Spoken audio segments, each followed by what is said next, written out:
कर लेते हैं। विनोद बचेती आपके पास मैं आऊं, लेकिन उससे पहले संजय मिश्रा जी आपसे मेरी प्रतिक्रिया, चूंकि अभी डिप्टी सीएम को लेकर जिस तरीके की चर्चा लगातार चल रही है, पहले 3 का फॉर्मूला था लेकिन अब 2 का एक बार फिर चर्चा गर्म हो चुकी है और इसमें माना यह जा रहा है कि केशव प्रसाद मौर्य को दोबारा डिप्टी सीएम बनाना तय है। इसके साथ ही ब्रजेश पाठक और दिनेश शर्मा का नाम चल रहा है। ये जो दिनेश शर्मा के जिक्र लगातार हो रहा है, अगर दोबारा यही रिपीट होते हैं डिप्टी सीएम, तो इसके पीछे आप कारण क्या समझ पा रहे हैं? नहीं, देखिए, आपको ध्यान रखना पड़ेगा कि इस बार जो शपथ ग्रहण हो रहा है उसमें कैबिनेट में जो भी शामिल होंगे, डिप्टी सीएम समेत मंत्रीगण जितने भी होंगे, वो 2024 को खास तौर पर ध्यान में रखकर ये फैसला लिया गया है। मैराथन मीटिंग चली केंद्रीय नेतृत्व के बीच, योगी आदित्यनाथ स्वयं दिल्ली कैंप किए, वहां यहाँ पर बैठकर मंथन का दौर चला और एक एक मंत्री के नाम पर 4-4 आपके उम्मीदवार थे, जिनमें एक को सिलेक्ट करना था। तो बहुत सोच समझकर एक फैसला किया गया है। उसमें अब ये देखना होगा, क्योंकि 2024 ठीक 2 साल बाद लोकसभा चुनाव है और उत्तर प्रदेश पर सारा दारोमदार है और ये एक अच्छा मौका भी है जहां आपको संतुलन समीकरण के साथ बिठाने की आवश्यकता है। और ऐसे में बीजेपी कोई भी जोखिम नहीं लेना चाहेगी जिन कारणों से कहीं से भी विवाद का जन्म हो, क्योंकि जब आपके पास दोबारा सत्ता आपके पास आती है तो दोहरी जिम्मेदारी भी साथ साथ आ जा रही है। और योगी पर एक मजबूत चेहरा के रूप में योगी उभर कर आए हैं, जिस पर विश्वसनीयता जताई गई है जनता के द्वारा। ऐसे में और ज्यादा रिस्पॉन्सिबल होकर केंद्रीय नेतृत्व को, योगी आदित्यनाथ को आगे अपनी नाव को बढ़ाना है, रिजल्ट देना है। तो जो भी दिनेश शर्मा यदि दोबारा आते हैं तो कोई आश्चर्य की बात नहीं है। कुल मिलाकर जातीय समीकरण, क्षेत्रीय समीकरण बहुत महत्वपूर्ण हो जाते हैं 2024 को देखते हुए।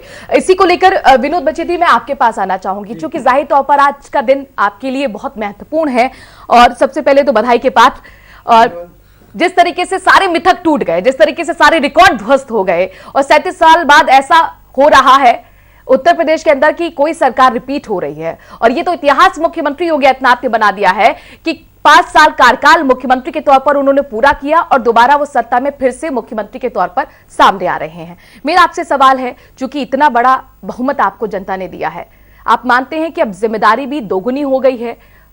बिल्कुल बिल्कुल। देखिए, ऐसा है कि हम सब लोग जानते हैं कि योगी जी के नेतृत्व में जिस तरह से पिछले 5 साल में काम हुआ है और जनता ने दोबारा उनको सेवा करने का मौका दिया है, तो कहीं ना कहीं उनके जो पीछे 2 साल में कोरोना के अगर मार्च 2020 से लगाइए तो पूरे देश में अगर लगाएंगे तो सबसे ज्यादा जो प्रवासी जो लोग पूरे देश में थे, उनके एकमात्र योगी जी ने पूरे देश के लोगों को, जितने भी प्रवासी हमारे जो साथी थे, उनको पूरा उत्तर प्रदेश में बुलाया, उनको रोजगार दिया और अन्य योजना से लेके वैक्सीनेशन से लेके जहां भी, और सबसे बड़ी थी सुरक्षा। देखिए, आज उत्तर प्रदेश, एक टाइम पे उत्तर प्रदेश जब था तो मतलब ये माफियाओं का प्रदेश कहा था, आज उत्तर प्रदेश उत्तम प्रदेश बन गया। आप रात 2 बजे 3 बजे जाइए, आप सुरक्षा में कहीं कोई कमी नहीं है। तो ये सब काम थे जिनके बदल कोरोना काल का आपने जिक्र किया। संजय मिश्रा जी, इस पर मैं आपकी टिप्पणी जानना चाहूंगी, क्योंकि 2 साल तो ऐसे ही निकल गए और उसमें जाहिर तौर पर जो मजदूर थे उनको तो फायदा मिला, क्योंकि जो योजना थी उसका फायदा सीधे सीधे जनता तक पहुंचाने के लिए, गरीब वर्ग तक पहुंचाने के लिए मुख्यमंत्री योगी आदित्यनाथ के साथ प्रधानमंत्री की जो योजना थी उनको जमीन पर उतारने का काम मुख्यमंत्री ने किया था। लेकिन जो यहाँ पर कामगार है, लेकिन जो यहाँ पर व्यवसायी है, उनमें कहीं ना कहीं कोरोना के काल के वक्त उनकी कमर टूट गई थी एक तरीके से। तो आपको लगता है कि अब असल में परीक्षा होगी योगी आदित्यनाथ के लिए कि उनको किस तरीके से फिर से अर्थव्यवस्था की पटरी पर उनको वापस लेकर आना है? बिल्कुल, मैं आपसे सहमत हूं और सरकार को तो चारों दिशाओं में ध्यान देना होता है और इन्हीं कारणों से जिम्मेदारी और जवाबदेही दोनों बढ़ जाती है। और सबसे बड़ी बात यह है कि उत्तर प्रदेश ने जो नतीजे दिए हैं बीजेपी के पक्ष में, और विपक्ष को, समाजवादी पार्टी को एक मजबूत विपक्ष तो जरूर बनाया, पर समाजवादी पार्टी के उस चेहरे पर मुहर नहीं लगाई जिन कारणों से वो सत्ता में वापस आते। तो सवाल यह है कि आप 2 वर्ष का कोरोना का गाना तो गा सकते हैं और उन कारणों से जो योजना का लाभ आपने दिया, केंद्र की योजनाएं 80 करोड़ आबादी का हवाला देते हुए देश में और 22 करोड़ 23 करोड़ की आबादी वाले राज्य उत्तर प्रदेश में भी उसका सर्वथा ज़्यादा लाभ पहुंचा और उसी का वही कारण भी था कि बीजेपी पर जनता ने ज़्यादा भरोसा भी जताया है। अब सवाल, असली चुनौती का वक्त तो अब आना है, क्योंकि उत्तर प्रदेश एक पिछड़ा हुआ राज्य आज भी है। सरकार कहती है, बीजेपी कहती है कि हमें उत्तम प्रदेश बनाना है और उसका वो लक्ष्य भी अपने आप को देते हैं कि हमें उत्तम प्रदेश बनाना है, पर कैसे बने? क्योंकि आप भी कई दंगल के दौरान आपने कई जगह ग्राउंड रिपोर्टिंग की, वहां पे शोज किए, वहां जो बुनियादी मुद्दे मुंह बाए खड़े थे वो बुनियादी मुद्दे जिंदा आज भी हैं। यदि कामकाज की बात करें या उद्योग जगत की बात करें, बहुत सारे उद्योग दम तोड़ चुके हैं, ठंडे बस्ते में देवरिया का चले गए। एग्जाम्पल हम देना चाहेंगे, शुगर बेल्ट उसे कहा जाता है। हाँ। करीब 24 वहां पर शुगर की फैक्ट्री हुआ करती थी, शुगर केन की, लेकिन आज स्थिति ये है वहां पर कि चीनी जो उद्योग है वो पूरी तरह से बंद हो गया है, सिर्फ एकमात्र वहां पर फैक्ट्री चल रही है। तो ऐसे में आप कहते हैं कि राशन पर और शासन पर आपको वोट पड़ा, अच्छी बात है, लॉ एंड ऑर्डर बेहतर हुई, अच्छी बात है कि राशन गरीबों तक पहुंचा, लेकिन विकास भी तो चाहिए ना सर। विनोद जी, देखिए ऐसा है कि मिश्रा जी ने जो कहा कि एक टाइम पे उत्तर प्रदेश में कहते थे कि 6 बजे के बाद कोई फोन करता था तो उसके पेरेंट्स कहते भाई अब 6 बजे के बाद आना, कल सुबह आना। लेकिन आज अगर वही रात को 12 बजे कॉल अपने घर में फोन करता है मैं आ रहा हूँ, चाहे वो दिल्ली हो या आसपास के, तो कहता है ठीक आप आइए। तो सुरक्षा की दृष्टि से जो उत्तर प्रदेश में माफिया राज इतना था, किडनैपिंग थी, हत्याएं होती थी, एक बड़ा इन्वेस्टर उत्तर प्रदेश में इन्वेस्ट नहीं करता था, लोग यहां से अन्य प्रदेश में करते थे। लेकिन पिछले 5 साल में योगी जी के नेतृत्व में भारतीय जनता पार्टी का जो हमारे संगठन के उससे आज वहां पे बड़ी से बड़ी इंडस्ट्री लग रही है। पिछले 5 साल में योगी जी को जो चीजें पीछे खराब हो रही थी कांग्रेस के कार्यकाल में, बीएसपी के लेकिन आप इंडस्ट्रीज का जो जिक्र कर रहे हैं, चूंकि हम भी ग्राउंड रिपोर्टिंग करके आए हैं चुनाव के वक्त, तो रोजगार को लेकर युवा फिर क्यों परेशान? देखिए मैं कह रहा हूं कि जो पीछे कांग्रेस के जो कार्यकाल में, बीएसपी के कार्यकाल में, सपा के कार्यकाल में जो दहशत थी, जो चीजें बिल्कुल जीरो हो गई थी, योगी जी ने 5 साल में उनको संवारा है, उनको खड़ा किया है। अगले 5 साल में देखिए मुझे लगता है कि पूरे देश में उत्तर प्रदेश ऐसा राज्य होगा कि उद्योगिक की दृष्टि से, रोजगार की दृष्टि से ग्राउंड प्लॉट तैयार कर दिया गया है और अब काम शुरू होने जा रहा है तेजी से 5 साल में। संजय मिश्रा जी, इस पर आप क्या कहेंगे? नहीं देखिए, भरोसा तो करना ही पड़ेगा, भरोसा इसलिए करना पड़ेगा, मुझे लगता है युवाओं ने भी भरोसा जताया है। वो चिंतित जरूर दिखे थे, चिंतित थे, मुखर भी थे और उन्होंने आलोचना भी की थी सरकार की, क्योंकि रोजगार, लेकिन उम्मीद भी आपसे, उम्मीद शिकायत भी आपसे और उम्मीद भी आपसे उम्मीदें हैं तो आपसे ही शिकायत होंगी, और इसीलिए दोबारा सत्ता में आप आए भी हैं। और मुझे लगता है कि 2024 में लोकसभा चुनाव होने हैं, उस वक्त भी यदि ये मुद्दा बहुत ज्यादा जीवंत रहेंगे तो बीजेपी के लिए परेशानी का कारण बनेगा।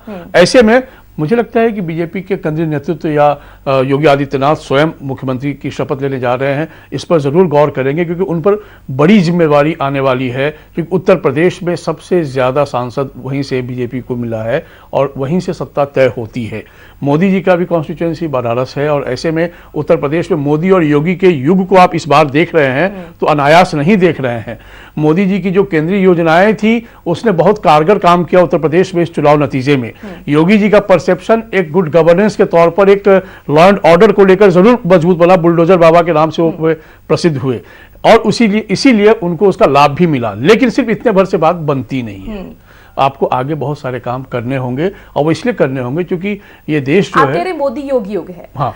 लेकिन मोदी योगी युग में अपने दर्शकों को बता दूं कि कैबिनेट में झलक भी देखने को मिल रही है। बनारस से खबर ये मिल रही है कि 4 सदस्य उसमें शामिल किए जा सकते हैं मंत्रिमंडल में। इसके साथ ही गोरखपुर में 9 सीटें जीती थी। तो पूर्वांचल की अगर हम बात करें, हालांकि नुकसान काफी अच्छा खासा 26 सीटों का पूर्वांचल में जरूर हुआ है, डेंट लगा है बीजेपी को, और इसीलिए वहां के समीकरण साधने के लिए 10 जिलों से मंत्री बनाए जा सकते हैं, शायद यही वजह है। लेकिन मैं इसके पीछे आपसे चीजें समझना चाहूंगी। अगर कोई किसी क्षेत्र से मंत्रिमंडल में शामिल होता है विधायक, तो क्या ये उम्मीद और बढ़ जाती है कि विकास वहां तक पहुंचेगा?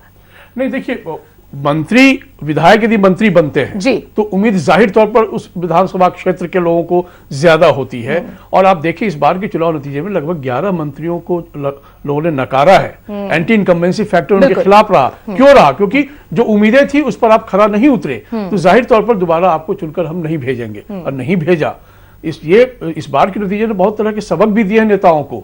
जिस पूर्वांचल का जिक्र आप करें, जहां 26 सीटों का नुकसान हुआ है, वहां यूं ही नहीं हुआ है। पूर्वांचल बेहद पिछड़ा हुआ इलाका है, वहां राजनीतिक रूप से बहुत प्रबुद्ध लोग हैं, बहुत ही जागृत धरती है वो, लेकिन वो सबसे ज्यादा इग्नोर किया गया इलाका है। तो ऐसे में आपकी सिर्फ बहुत अच्छी अच्छी बातों से लोग बहुत प्रभावित नहीं हो जाते, क्योंकि उनकी बुनियादी जरूरत है। मैं बलिया गया था, गाजीपुर गया था, वहां पर जब देखा लोगों की हालत, जो लोग जिस तरीके से बुनियादी मुद्दों से जूझ रहे हैं, वो अपने आप पे चिंता करने योग्य तो बात होती ही है। लेकिन 8 साल से तो मोदी गवर्नमेंट है ना सेंटर में, तो विनोद जी आपसे तो सवाल पूछा जाएगा।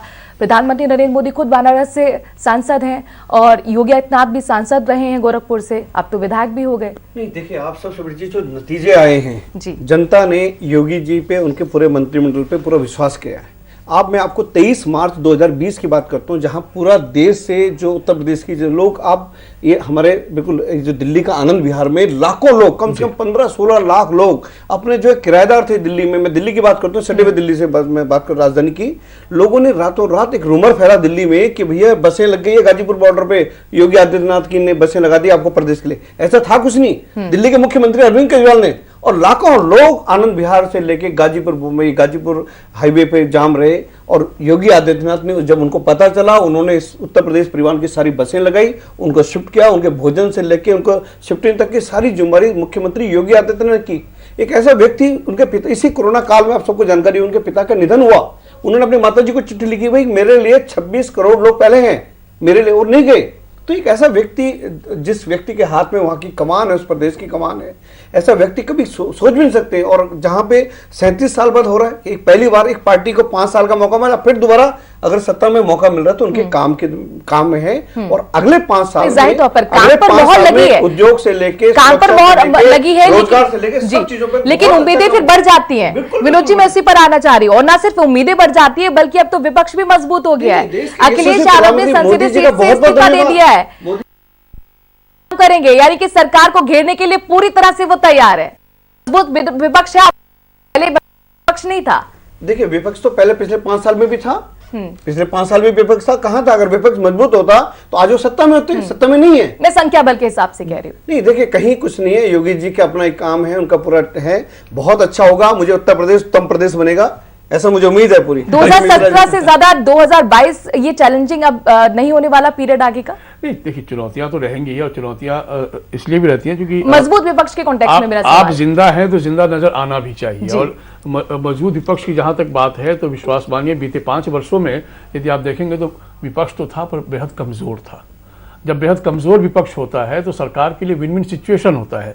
सरकार जो भी करती है उसे लगता है कि वो सही कर रही है, उसकी नीतियों की ना तो उस तरह से मुखर होकर आलोचना होती रही, ना ही घेराबंदी सरकार की उस तरीके से हुई जिस तरीके से विपक्ष को लोकतंत्र में करना चाहिए था। इस चुनाव के यदि हम देखें तो सही मायने में सक्रिय यदि अखिलेश यादव हुए तो अक्टूबर महीने से हुए। बिल्कुल। अब मार्च में चुनाव 6 महीने में सोच रहे थे कि सब कुछ तस्वीर बदल कर रख देंगे। बीजेपी ने एक ऐसी लकीर खींच रखी है, मैं आपको बताऊं कि पार्ट टाइम पॉलिटिक्स के लिए अब कोई जगह इस देश में नहीं रह गई है। भारतीय जनता पार्टी की एक खूबसूरत बात यह है कि ये निश्चिंत नहीं होते हैं। आज यदि एक पड़ाव पूरा कर लिया है तो अगले पड़ाव की तैयारी अगले ही दिन से ये शुरू कर देते हैं। ये चैन नहीं लेते हैं। टारगेट ओरिएंटेड जॉब रहती है, टारगेट ओरिएंटेड पॉलिटिक्स यहाँ पर है। और दूसरा कि पूरा समय देते हैं, एनर्जी देते हैं। अब देखिए, आप काम करेंगे तो आपसे गलती भी होगी, आपसे चूक भी होगी, कुछ चीजें रह भी जाएंगी, और उसको over the period of time आप उसको डैमेज कंट्रोल भी करोगे।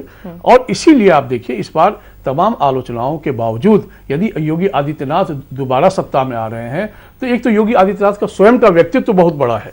वो इसलिए भी है क्योंकि ईमानदार नेता की छवि बनाने में वो सफल रहे। योगी है, संत हैं, उनका अपना कोई लोभ प्रलोभन नहीं है, लोगों तक ये मैसेज गया।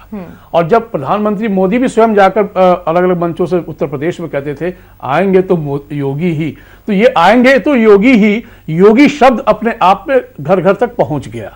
और जब योगी शब्द घर घर तक पहुंच गया तो आपको कल का भाषण याद होगा, जब एड्रेस कर रहे थे अपने कार्यकर्ताओं को विधायक दल की बैठक में योगी आदित्यनाथ, तो बार बार ये अपील भी कर रहे थे, आग्रह भी कर रहे थे कि देखिए, जिम्मेदारी मिली है, हमें सेवक के रूप में जनता के पास जाना है, मालिक के रूप में नहीं जाना है। यानी हमें और विनम्र होकर काम करना है, और यदि हमने विनम्र होकर काम नहीं किया तो हमें फिर सबक मिलेगा, और सबक के लिए हमें तैयार नहीं होना चाहिए, हमें अच्छा परफॉर्म करना चाहिए।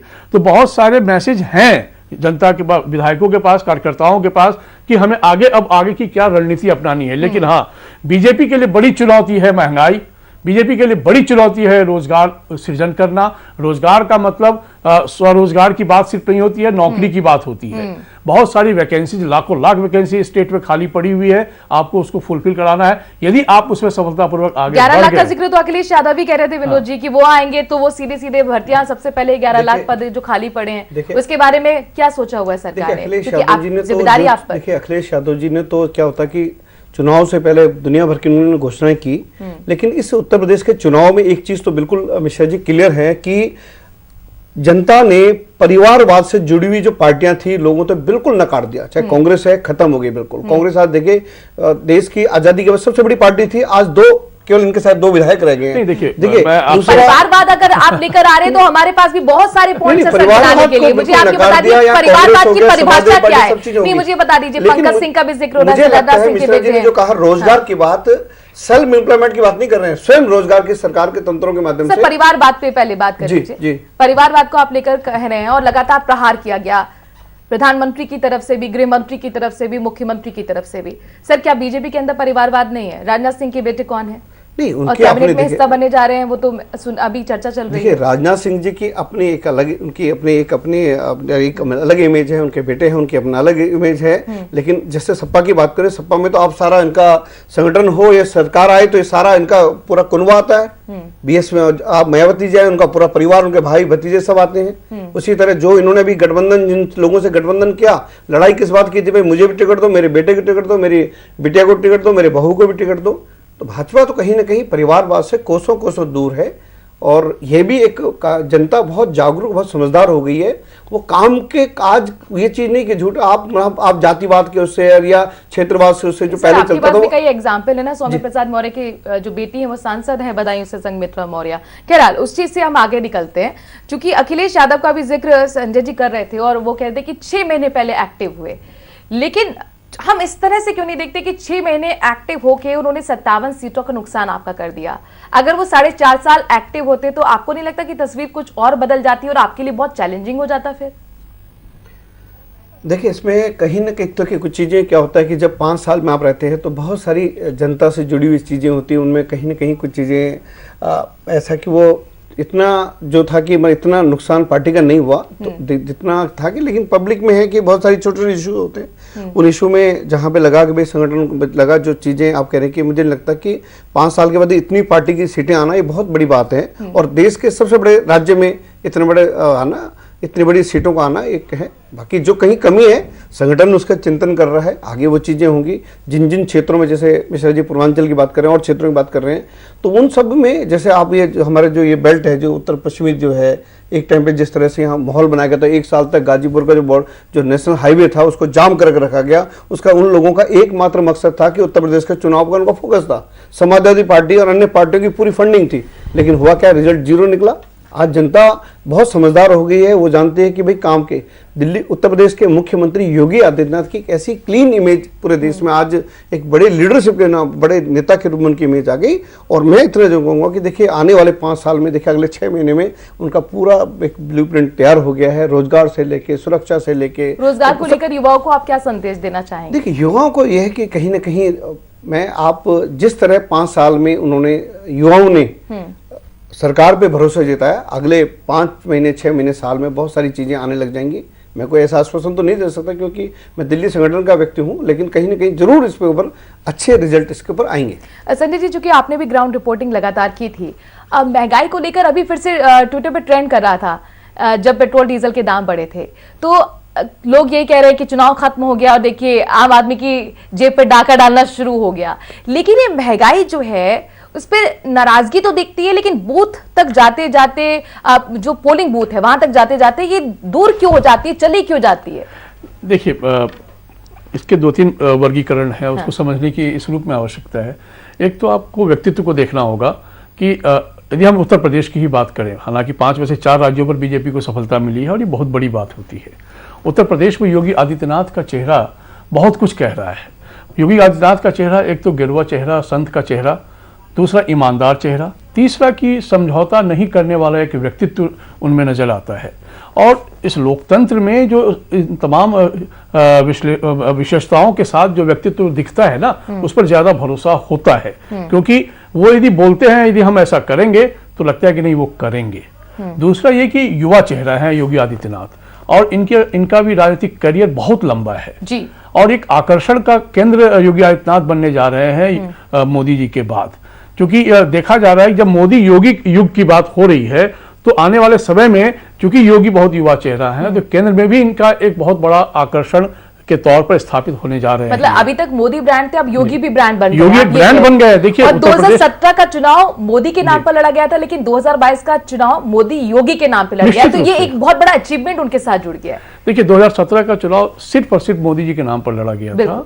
उस समय ना तो कोई मुख्यमंत्री उम्मीदवार घोषित किया गया था बीजेपी के द्वारा, और अचानक से पैराड्रॉपिंग हुई थी योगी आदित्यनाथ की। जी। लगता नहीं था लोगों को कि ये इतना मजबूत उभर कर आएंगे, लेकिन 5 साल में सरकार का एक चरित्र जो लोगों ने देखा है, हाँ। ये तो हम नहीं कह सकते क्राइम फ्री स्टेट हो चुका है उत्तर प्रदेश। बीजेपी के अपने चाहे जितने भी अच्छे अच्छे दावे हों, उससे बहुत सारे सवाल तो हैं, पर एक परसेप्शन मजबूत हुआ है लॉ एंड ऑर्डर को लेकर कि ये सरकार लॉ एंड ऑर्डर के मामले में कोई समझौता नहीं करने वाली है। यानी कि आप यदि क्राइम करोगे तो आप मारे जाओगे, आप यदि क्राइम करोगे तो कानून अपना काम भी जरूर करेगा और मजबूती से करेगा। और इसमें योगी आदित्यनाथ चूंकि बेबाक आदमी है, हाँ।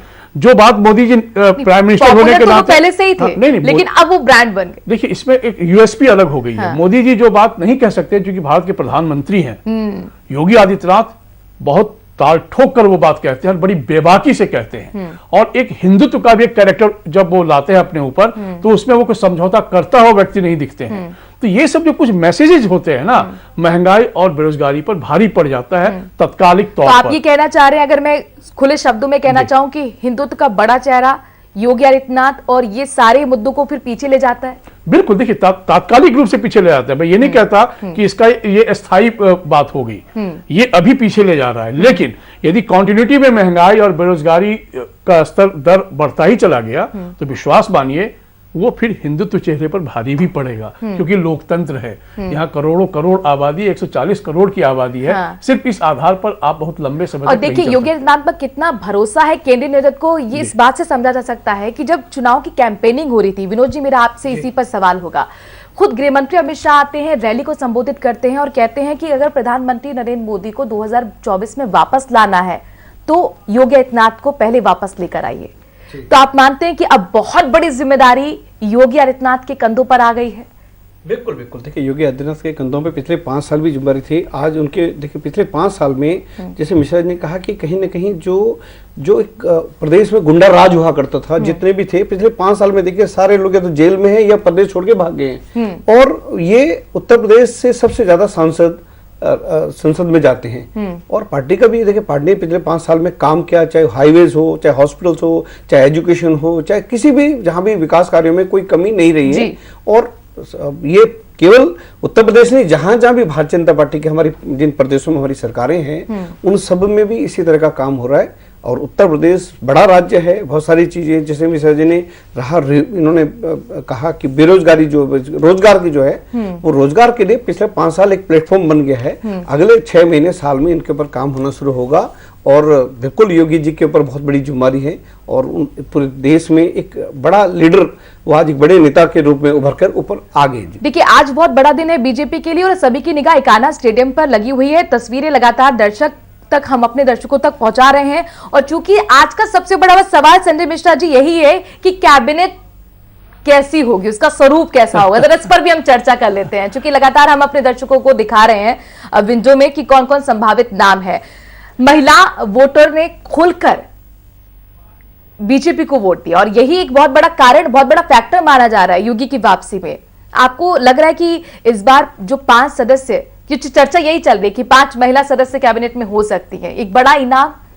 नहीं देखिए, कोई आश्चर्य नहीं हो सकती है, लेकिन कुछ भी अंतिम तौर पर नहीं कहा जा सकता है, क्योंकि बहुत सारी बातें गणित के तौर पर, राजनीति के तौर पर, व्यवहार के तौर पर देखी जाती है और इसीलिए कोई संख्या तो निश्चित नहीं कर सकते हम, लेकिन हाँ प्रतिनिधित्व जरूर होगा और अच्छा प्रतिनिधित्व होगा।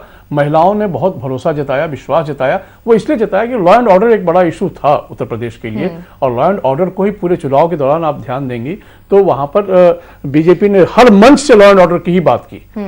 कानून व्यवस्था, बुलडोजर, गर्मी, चर्बी और तमाम बातों का जिक्र भी आया। हालांकि कुछ शब्दों को लेकर आलोचना भी हुई, लेकिन लॉ एंड ऑर्डर ही घुमा फिरा कर रहा। तो महिलाओं, और बड़ी बात ये मुस्लिम महिलाओं ने भी वोट किया है लॉ एंड ऑर्डर के नाम पर, यानी जातीय समीकरण ध्वस्त उस वक्त। देखिए महिलाओं ने दो कारणों से वोट किया। एक तो लॉ एंड ऑर्डर जी, दूसरा जो केंद्रीय योजनाएं थी और उसमें डबल इंजन की जो एक योजना, राज्य की भी योजना जो जुड़ गई ना, गरीबों तक वो सारी योजनाएं जो 31 मार्च तक पहुंच रही है। मुफ्त अनाज की बात, राशन की बात, तेल की बात, चीनी की बात, बाद में तो 3 किलो चीनी भी मुफ्त में देने लगे चुनाव के दौरान ही, जिस पर सवाल भी उठे थे क्योंकि आचार संहिता लग गई थी। लेकिन खैर तो आपने गरीबों के घर में अन्नपूर्णा को पहुंचा दिया। जब अनाज परिपूर्ण तौर पर आपके घर में पहुंच गया है तो किचन कैबिनेट और घर तो महिलाओं से हाँ। चलता है ना, तो महिलाएं प्रसन्न थी, चाहे वो किसी भी जाति, वर्ग, धर्म, समुदाय की रही हो। ये मुख्यमंत्री योगी आदित्यनाथ कहते भी लगातार रहे हैं और अपनी उपलब्धि बताते रहे हैं कि हमने बिना भेदभाव के तमाम योजनाओं को जनता तक पहुंचाया है। इसमें कोई दो मत नहीं। इसमें ये भी आप जानते हैं विनोद जी, चूंकि मुस्लिम महिलाओं ने बढ़ चढ़कर आप ही को चुना है, तो मेरा आपसे सवाल है, चूंकि ये सवाल लगातार पूछा जाता रहा है और मैं आपसे आज जवाब जानना चाहती हूँ कि हम लगातार संभावित चेहरों का जिक्र कर रहे हैं, संभावित चेहरे और उनके नाम भी हम अपने दर्शकों को बता रहे हैं। आखिरकार कोई भी मुस्लिम ऐसा चेहरा फिर हमें क्यों नहीं दिखता है कैबिनेट में? नहीं, देखिए, पहले मैं आपका जो विषय था, आपने कहा कि जो मोदी जी की जो योजनाएं, केंद्र सरकार की योजना थी, जैसे उज्ज्वला योजना है, उसमें है गैस का सिलेंडर चूल्हा है, सुनिधि योजना है, आयुष्मान जो योजना थी, जो प्रधानमंत्री आवास योजना थी, इसमें सबसे ज्यादा मिश्रा जी, अगर हमने अभी जब हम लोग विधानसभा चुनाव में गए तो हम सभी जाति, सभी धर्म की बात करते हैं, लेकिन सबसे ज्यादा अगर कहीं इसका लाभ हुआ तो हमारी मुस्लिम बहनों को हुआ, और सबसे घरों में मुस्लिम बहनों ने मेरा सवाल इसलिए यही तो है कि सभी जाति और सभी धर्म की अगर आप बात करते हैं, सबका साथ, सबका विकास, सबका विश्वास की बात करते हैं, तो कैबिनेट में भी तो झलकना चाहिए ना सर। यानी जनता के तौर पर वो स्वीकार है आपको, मंत्री के तौर पर स्वीकार नहीं। नहीं, देखिए, एक्चुअली उत्तर प्रदेश की मुझे इतना नहीं, वहाँ की क्योंकि संगठन का इतना मुझे नहीं है, जी। मैं दिल्ली मुश्किल हो रहा है आपको सवाल का जवाब देना। संजय मिश्रा जी, ये सवाल लगातार पूछा जाता रहा है, इससे क्या ये एजेंडे को सूट नहीं करता? देखिए, नहीं, मैं इसलिए, देखिए, सरकार का एक चरित्र होता है जी, और संगठन का एक चरित्र होता है। आप इन दोनों को अलग अलग करके देखिए। बीजेपी जब सत्ता में आती है तो बीजेपी नहीं होती है, वो एक सरकार होती है। सरकार आप होते हैं तो आप सबके होते हैं, चाहे वो हिंदू हो, मुसलमान हो, सिख हो, ईसाई हो, बौद्ध हो, जैन हो, पारसी हो, तमाम धर्म समुदाय के लोगों को आप रिप्रेजेंट कर रहे होते हैं। तो आपकी जो भी योजनाएं होती हैं उसका लाभ सदा सर्वदा और सर्वथा सबको मिले, ये प्राथमिकता होती है सरकार की ओर से। और बीजेपी, योगी आदित्यनाथ ने स्पेशली विशेष तौर पर डायरेक्शन दिया था कि कहीं भी भेदभाव ना हो, तो ये एक सरकार का चरित्र था, जो अच्छा चरित्र था। अब सवाल उठता है कि संगठन की अपनी एक सोच होती है, जहां की, देखिए, ये बात तो सही है ना कि आज की तारीख में भी मुसलमान यदि वोट देते हैं तो बीजेपी को बहुत कम देते हैं। कुछ महिलाएं जरूर आगे आई है मुसलमानों में, जो योजनाओं की वजह से बीजेपी को अपना वोट दे रही है, लेकिन आने वाले समय में ऐसा आप कोई लकीर खींच कर नहीं रख सकते हैं कि इनका रिप्रेजेंटेशन नहीं होगा। कल को यदि मुस्लिम सॉफ्ट होते जा रहे हैं बीजेपी के प्रति यदि होते हैं, तो विश्वास मानिए बीजेपी उनको भी टिकट देगी। लेकिन वर्तमान में बीजेपी के पास उनके लिए वो जगह नहीं बन पाती है, क्योंकि मुसलमानों ने उस तरीके से खुलकर भरोसा नहीं किया। एक और परसेप्शन क्रिएट हो रहा था कि ब्राह्मण नाराज हैं, लेकिन जिस तरीके से बड़ी संख्या में बीजेपी विधायक जो ब्राह्मण समुदाय से आते थे वो जीत कर आए हैं, और आज भी हम लगातार तस्वीरें भी अपने दर्शकों को दिखा रहे हैं काशी विश्वनाथ की, जहां पर विशेष पूजा अर्चना की गई है ताकि मुख्यमंत्री योगी आदित्यनाथ को बाबा का भी आशीर्वाद मिले। साधु संत प्रयागराज से, मथुरा से पहुंच रहे हैं, तो इस पर आप क्या कहना चाहेंगे? नहीं, देखिए, मैं ये वो एक नाराजगी पॉलिटिकल नैरेटिव था क्या? नहीं, देखिए, मैं फिर कहता हूँ, घर में 4 सदस्य होते हैं ना, तो कोई एक सदस्य नाराज होता है। नाराज होना और दुश्मन होना दोनों में फर्क होता है। क्योंकि हम एक हैं, ऐसा यदि हम मान लें कि ब्राह्मण नाराज थे, तो ब्राह्मण नाराज क्यों थे? क्योंकि उनकी अपेक्षाओं के हिसाब से उनको वो चीजें नहीं मिल पा रही थी। उनको लग रहा था कहीं ना कहीं हमारी अनदेखी हो रही है। लेकिन अनदेखी होने का ये मतलब नहीं है कि हम आपसे दूर चले जाएंगे। इसको इस रूप में भी नहीं देखना चाहिए, क्योंकि अब स्वयं उत्तम कुल की बात तो योगी आदित्यनाथ अपने इंटरव्यू में कहते हैं, हाँ, मुझे गर्व है कि मैं उत्तम कुल से हूँ, ठाकुर है वो, उस पर भी काफी विवाद हुआ था। तो ऐसा नहीं, ये ब्राह्मण पहले कांग्रेस का वोट बैंक हुआ करता, कांग्रेस को वोट देता था ब्राह्मण, लेकिन बीजेपी के साथ ब्राह्मण का अपने आप ही सम्मिश्रण हो गया। और चाहे अपर कास्ट में ब्राह्मण हो, क्षत्रिय हो या वैश्य हो, बनिया हो, ये सब तो बीजेपी के वोटर रहे। तो नाराजगी थी, पर नाराजगी के कारण ऐसा नहीं था कि हम आपको अब वोट नहीं देंगे, आपसे हमारी दुश्मनी हो गई है। तो ऐसा ब्राह्मण चेहरे कैबिनेट का हिस्सा बन सकते हैं, संभावित चेहरे, मैं उनका जिक्र कर दूं जरा। चूंकि प्रमिला पांडे जो कि कानपुर की मेयर है, उनका नाम सामने आ रहा है, इसके साथ रजनी तिवारी का भी नाम सामने आ रहा है, जितिन प्रसाद जो पहले भी कैबिनेट का हिस्सा थे उनका भी नाम सामने आ रहा है, शलभमणि त्रिपाठी जो आप लगातार डिबेट में एक बड़ा चेहरा बनकर उभरे थे बीजेपी की तरफ से, और वो चुनाव भी जीत चुके हैं, तो उनको भी कैबिनेट में शामिल किया जा सकता है। आपसे मेरा सवाल है कि डिप्टी सीएम जो केशव प्रसाद मौर्य के साथ साथ दिनेश शर्मा जो बने हुए थे, उनको भी दोबारा रिपीट करने की बात कही गई है, या उनकी जगह हो सकता है ब्रजेश पाठक? यानी कुल मिलाकर यही डर है ब्राह्मण समुदाय को साधने के लिए, इसीलिए एक डिप्टी सीएम का पद खाली रखा गया है ब्राह्मण समुदाय के लिए? नहीं नहीं, देखिए एक्चुअली ऐसा, जैसे मिश्रा जी ने कहा कि भारतीय जनता पार्टी के लिए सभी जाति धर्म सबको बराबर है। जी। और देखिए मैं आपको बता दूं कि जब ब्राह्मण नाराज है भाजपा से, ऐसा चलने लग गया, तो सपा ने और बीएसपी में इन लोगों ने इतने लोगों को कैंडिडेट दिया, कोई भी नहीं जीता इनकी तरफ से। कितने लोग जीते मिश्रा जी? बहुत कम लोग जीते हैं सपा में जो ब्राह्मण इन्होंने कैंडिडेट बनाए थे। तो आज देखिए जिस तरह कहा कि भाई ये जैसे बनिया जो समाज है या अन्य जो हमारी जातियां हैं वो हमेशा भाजपा के साथ है। और बाकी जो आप दिनेश जी की बात कर रहे हैं, मौर्य जी की बात कर रहे हैं, क्योंकि ये जो जीत है ना, ये जीत जो पूरा कैबिनेट के जो जितने भी हमारे मंत्री थे या जो संगठन में थे, उन सबके संघर्ष से, उन सबके मिलजुल कर ये जीत हुई है। तो स्वाभाविक है कि बहुत सारे जो हमारे पुराने कार्यकाल में जो लोग थे वो उनको रिपीट किया जाएगा। केशव प्रसाद मौर्य का जिक्र हुआ है तो उससे जुड़े हुए संजय जी, चूंकि मैं आपसे समझना चाहूंगी, हिमाचल में जब चुनाव हुए थे, प्रेम के नाम पर चुनाव लड़ा गया था, और जब तो उनको ना लाकर जयराम ठाकुर गया, और आप हम जहां पर ममता बनर्जी खुद चुनाव हार गई, तो ऐसे में बीजेपी की तरफ से कहा गया कि जनमत का यहाँ पर एक तरीके से उस पर विश्वास आप लोगों ने नहीं जताया, अपमान कर दिया, और ममता बनर्जी दोबारा मुख्यमंत्री बन रही हैं। तो फिर केशव प्रसाद मौर्य अगर चुनाव हार जाते हैं, क्योंकि ये एक नीति बीजेपी की भी रही है, आपने नया चेहरे लेकर आए ना, तो इसके पीछे आप क्या वजह मानते हैं कि हारने के बाद? उत्तराखंड में हार गए, बदलनी पड़ी, लेकिन धामी को आपने मुख्यमंत्री उम्मीदवार के तौर पर किया था ना। हाँ। तो वो चुनाव हार गए, पार्टी चुनाव जीत गई ना।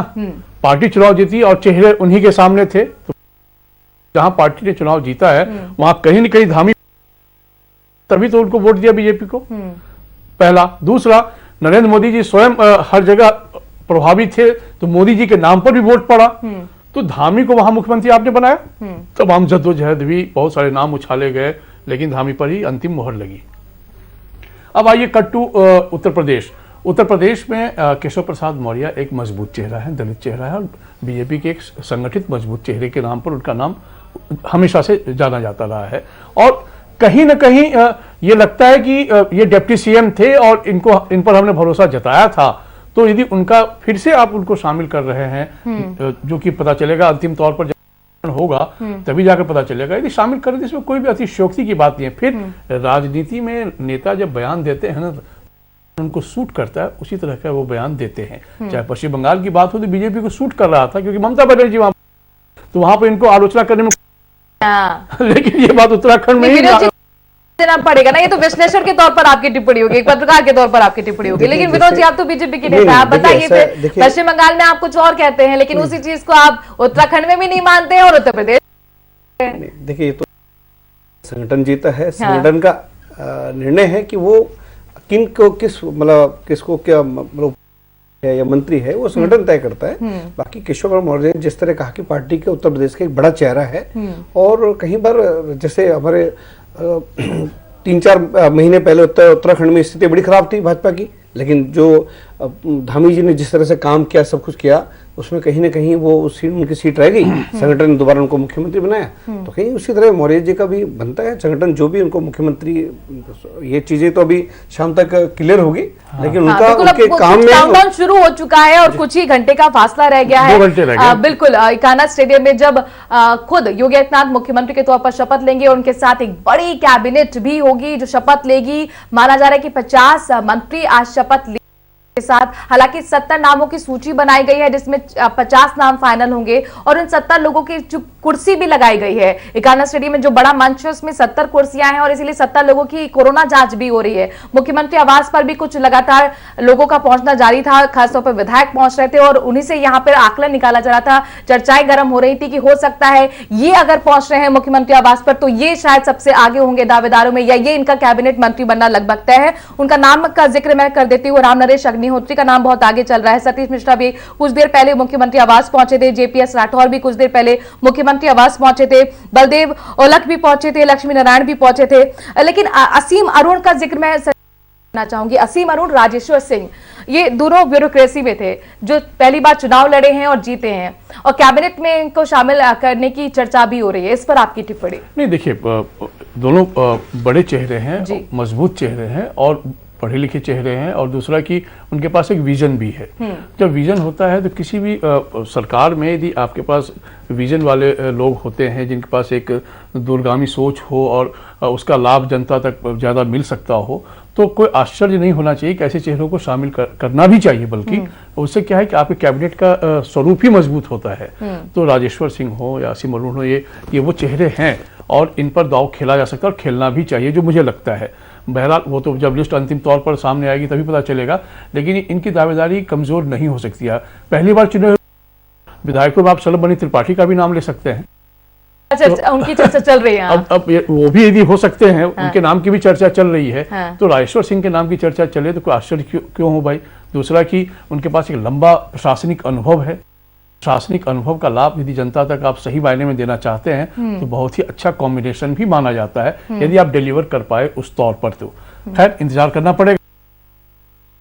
अपना दल और निषाद पार्टी परफॉर्मेंस इस बार करके आई हैं, तो उनको कितना यहाँ पर मिलने की उम्मीद है कैबिनेट में? नहीं, देखिए कल जिस तरह से योगी जी ने अपने विधायक दल की बैठक में उन दोनों संगठनों का धन्यवाद किया, तो हमें लगता है कहीं ना कहीं उनको भी इस मंत्रिमंडल में उनको जगह मिलेगा, बिल्कुल मिलेगा। एमएलसी भी आशीष पटेल और एमएलसी संजय निषाद भी, आपको लग रहा है कि चूंकि चर्चा में लगातार बने हुए हैं दोनों नाम? हो सकता है। देखिए इसमें तो तमाम चीज़ों को मैंने कहा था कि जो जहां हम सोचते हैं ना कि ये हो सकते हैं, ये जिनका नाम हमें नहीं मालूम चल रहा है कि ये नहीं हो सकते हैं, एक तरीके का आरोप ये भी लगता था ना कि अपने सहयोगों को साथ लेके नहीं चलती है बीजेपी, तो शायद उन आरोपों से नहीं, देखिए बीजेपी संदेश देने की कोशिश नहीं, ऐसा भी नहीं है। देखिए ये एनडीए सरकार है, उत्तर प्रदेश में भी एनडीए सरकार बन रही है। बीजेपी चाहती तो बीजेपी सरकार बनाती। क्यों एनडीए गठबंधन की सरकार है? क्योंकि तमाम सहयोगी थे। आपके चुनाव नतीजे में आपकी अपनी सीट पर्याप्त थी, लेकिन सहयोगियों की भी सीट मिलाकर आप यदि और भर रहे हैं तो राजनीति में घटक दलों को साथ लेकर चलना बीजेपी का एक लंबा अनुभव रहा है। चाहे वाजपेयी जी के समय से ही आप देखें, जब एनडीए सरकार थी लगभग 23 से 24 दलों की सरकार थी, पार्टी की सरकार मिलकर बनी थी, और वाजपेयी जी ने बहुत सक्सेसफुली उसको एक एग्जाम्पल के तौर पर सेट किया था इस देश में। तो बीजेपी ने भी बाद में अपने किसी भी सहयोगियों को छोड़ा नहीं। बेशक सहयोगी उनको जरूर छोड़ते चले गए बीजेपी की अपनी नीतियों की वजह से, चाहे हम पंजाब की बात करें, अकाली दल की बात करें या शिवसेना की बात करें, वो एक अलग अलग आयाम है। किन किन कारणों से, किन किन परिस्थितियों में लोगों ने साथ छोड़ा, लेकिन बीजेपी लेकर चलती है। चर्चा हो गई थी, इसी को लेकर मेरा इसीलिए सवाल था। अब एक चीज और मैं आपसे समझना चाहूंगी, क्योंकि 50 मंत्रियों के लगभग आज जानकारी मिलने की शपथ लेंगे योगी आदित्यनाथ के साथ। ये जो जम्बो कैबिनेट है, इतने मतलब सदस्य को साथ में एक साथ शपथ दिलाना, और ये इस बड़ी कैबिनेट को लेकर आप किस तरीके से देख रहे हैं इस स्वरूप को? टू प्लीज ऑल पहला कॉन्सेप्ट होता है राजनीति में। जहां तक हो सके सब खुश रहे, लेकिन सबको आप खुश रख नहीं सकते हैं, ये भी एक व्यवहार है। तो क्या होता है कि आपको कैबिनेट में जहां तक मैक्सिमम लोगों का रिप्रेजेंटेशन हम करके एक सेटिस्फाई कर सके। दूसरा बाद में फिर बोर्ड निगम, बहुत सारे ऐसे और भी पद होते हैं जहां आप समावेश करते हैं जिन कारणों से आपके जो सहयोगी हैं या कार्यकर्ता हैं या जो भी हैं वो आपके साथ इंटैक्ट रहें। मैं बार बार कह रहा हूं 2024 2 साल बाद है। ये सारे कैबिनेट जो होंगे 2024 को ध्यान में रखकर होंगे, इसलिए सहयोगियों की नाराजगी का तो प्रश्न ही नहीं उठता है। सहयोगियों को बराबर हिस्सेदारी दी जाएगी और उन्हें शामिल किया जाएगा, ताकि मिलजुल कर फिर 2024 में बेड़ा पार लगाया जाए, नैया पार लगे। चैलेंज 2024 आने वाला है। अखिलेश यादव ने सांसदी से इस्तीफा दिया, क्यों दिया? तो उन्हें भी 2024 ही दिख रहा है। इस पॉलिटिक्स करके इतना मजबूत विपक्षी बने, फुल टाइम पॉलिटिक्स और जग रही है। यही मैं आपसे कह रही हूँ, चैलेंजिंग होने वाला है, चैलेंजिंग होने वाला है। विनोद जी, टिप्पणी आपकी। 2024 लोकसभा में जिस तरह से जिस दिन हम 5 में से 4 राज्यों में जीते, तो भारतीय जनता पार्टी के केंद्रीय कार्यालय में आदरणीय देश के यशस्वी प्रधानमंत्री मोदी जी ने कहा कि ये 4 राज्यों की जीत 2024 में भारतीय जनता पार्टी पुनः दोबारा आ रही है। और उत्तर प्रदेश में जैसे हमने कहा कि भाई कि उत्तर प्रदेश को उत्तम प्रदेश बने, और जो चीजें पिछले 5 साल में, लेकिन पैनल अभी दूर है। लोग कहते हैं कि एक तो कोरोना ने आपको बचा लिया, दूसरा जो कमजोर विपक्ष था उसने आपको बचा लिया, लेकिन अब कोरोना भी नहीं है और विपक्ष भी अब मजबूती के साथ डटा खड़ा है। कहाँ विपक्ष तो है ही नहीं उत्तर प्रदेश में, धीमे धीमे मैं आपको बताऊं मनु की विपक्ष, खासकर कांग्रेस जिस तरीके से हाशिए पर चली गई है, और कांग्रेस के अंदर मंथन का दौर बहुत गंभीरता से चल रहा है। सोनिया गांधी ने बहुत सारे प्रस्ताव भी मांगे हैं, और शायद बहुत जल्दी बहुत कुछ परिवर्तन भी वहां पर ठोस रूप में दिखेगा। क्योंकि क्योंकि गांधी परिवार की साख खतरे में है। बिल्कुल। प्रियंका गांधी बहुत ज्यादा कोशिश की, 1.5-2 साल वहां रहकर एक कोशिश तो उन्होंने की बिल्कुल, इस पर लगातार हम चर्चा भी करते रहे कि आखिरकार कांग्रेस के कमजोर होने के पीछे क्या वजह है, लेकिन मायावती का भी जिक्र करना मुझे लगता है भूलना नहीं चाहिए, क्योंकि हम उत्तर प्रदेश की जिक्र कर रहे हैं, तो मायावती के वॉकओवर दे रही है। ये तो खुल के ये एक रहस्य है मायावती का इस विनोद जी, तरीके से। रहस्य का जवाब। मायावती जी का तो देखिए हाँ, स्वाभाविक है मुझे कि ब्रेक पर उनका- जाना होगा। देखिए ये वन मैन जो शो पार्टियां होती है, ज्यादा लंबा समय इनका नहीं होता, हाँ। धीमे धीमे चीजें नहीं, हैं, वो तो पर्दे है के ना? पीछे कुछ ऐसी खबरें थी कि कुछ गठबंधन हो गया है। इस बारे में इनको नहीं जानकारी होगी। चलिए चलिए, बहुत बहुत शुक्रिया विनोद जी हमसे जुड़ने के लिए। संजय जी, आपका भी बहुत बहुत शुक्रिया। एक छोटे से ब्रेक के लिए यहाँ पर रुक रहे हैं। महा कवरेज लगातार सारा समय पर जारी है।